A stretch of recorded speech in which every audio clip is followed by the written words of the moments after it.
Salve Sobat Katolik, saya Cecilia dari kelas PKK 3 semester 6. Pada video kali ini ada 4 poin yang akan saya bahas.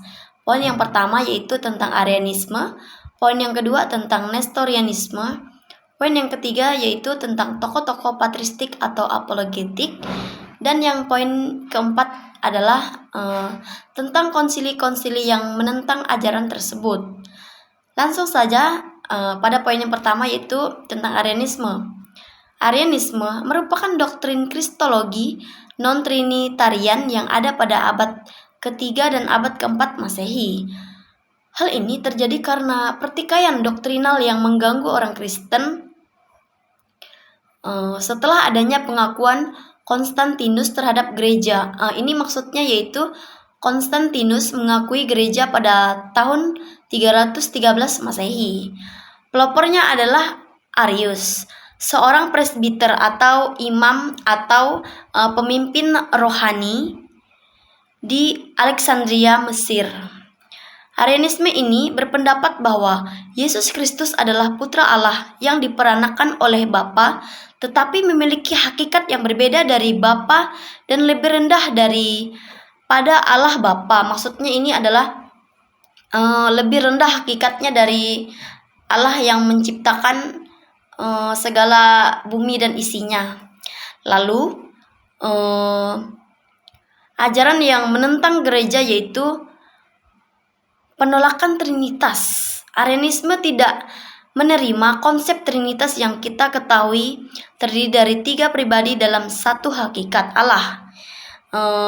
Yang kita ketahui seperti Allah Bapa, Allah Putra, Allah Roh Kudus, dan Yesus sebagai makhluk ciptaan. Arianisme ini menganggap bahwa Yesus sebagai makhluk ciptaan Allah Bapa, bukan Allah sejati roh. Bukan Allah yang sejati. Roh Kudus sebagai kuasa. Arianisme memandang Roh Kudus sebagai kuasa yang menerangi dan menguduskan, bukan sebagai pribadi Allah. Ini tuh seperti ajaran bid'ah. Poin yang kedua tentang Nestorianisme. Nestorianisme ini yaitu doktrin kristologi yang muncul pada abad ke-5 Masehi. Tokoh pelopornya adalah Nestorius, seorang patriark Konstantinopel. Ajaran Nestorianisme ini ada 2 pribadi dalam Yesus.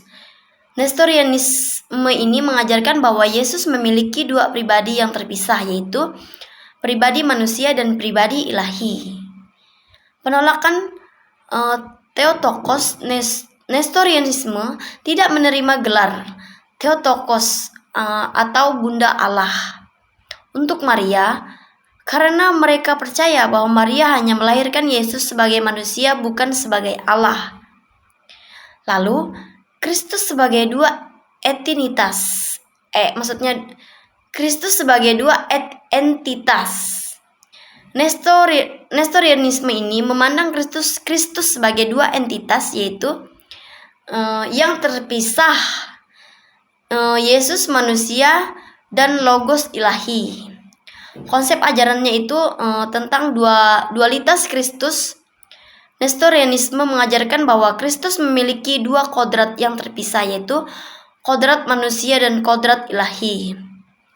Ini maksudnya Kristus ini memiliki 2 kepribadian. Yang pertama itu kepribadian sebagai manusia yang memiliki perasaan manusiawi seperti yang kita rasakan, dan memiliki jiwa keilahian tentang kodratnya sebagai Tuhan. Penolakan kesatuan pribadi. Nestorianisme ini tidak menerima kesatuan pribadi antara kodrat manusia dan kodrat ilahi dalam diri Yesus. Nah, saudaraku yang terkasih, inilah yang tentang dalam Nestorianisme ini mengenai kepribadian Yesus. Mereka tidak menerima bahwa Yesus itu memiliki 2 kepribadian di dalam satu tubuh. Maksudnya pribadi Yesus ini kan memiliki pribadi sebagai manusia dan juga pribadi sebagai Tuhan. Nah, Nestorianisme ini menentang hal tersebut dan mereka setuju dan memberikan pendapat tersendiri bahwa Yesus ini hanyalah putra Allah dan tidak Allah yang sejati. Poin yang ketiga yaitu tentang tokoh-tokoh patristik atau apologetik. Yang pertama itu melawan Arianisme, ada Athanasius dari Alexandria.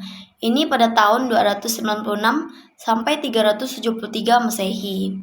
Athanasius adalah uskup dari Alexandria yang gigih membela doktrin Trinitas dan kesatuan kodrat ilahi dalam diri Yesus Kristus. Ia menulis banyak karya termasuk De Incarnation dan Contra Arianos. Lalu ada Basilius dari Kaisarea. Ini pada tahun 330 sampai 379 Masehi. Basilius adalah uskup Kaisarea yang membela doktrin Trinitas dan kesatuan kodrat ilahi dalam diri Yesus Kristus. Ia menulis banyak karya termasuk De Spiritu Sancto. Lalu ada Gregorius dari Nazianzus.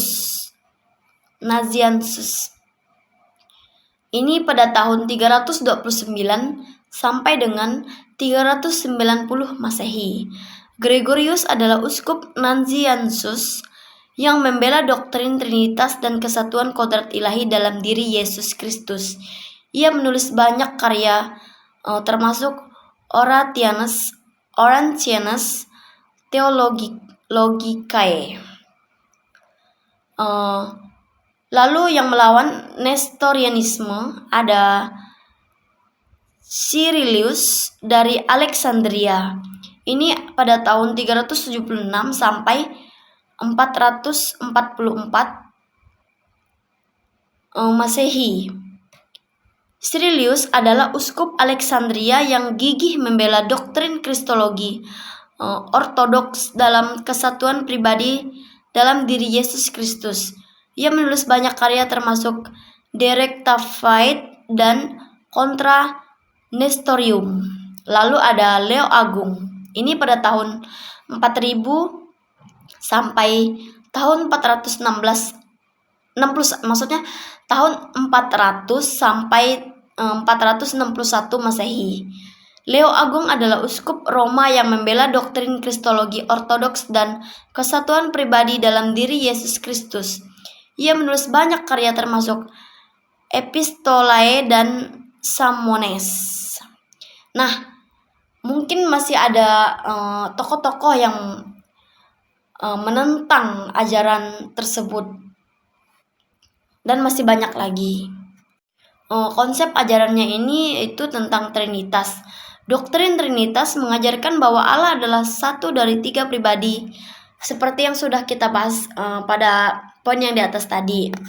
Lalu kesatuan pribadi dan juga sudah kita bahas di atas tadi, yaitu doktrin kesatuan pribadi mengajarkan bahwa Yesus Kristus memiliki satu pribadi yang terdiri dari 2 kodrat, yaitu kodrat ilahi dan kodrat manusia.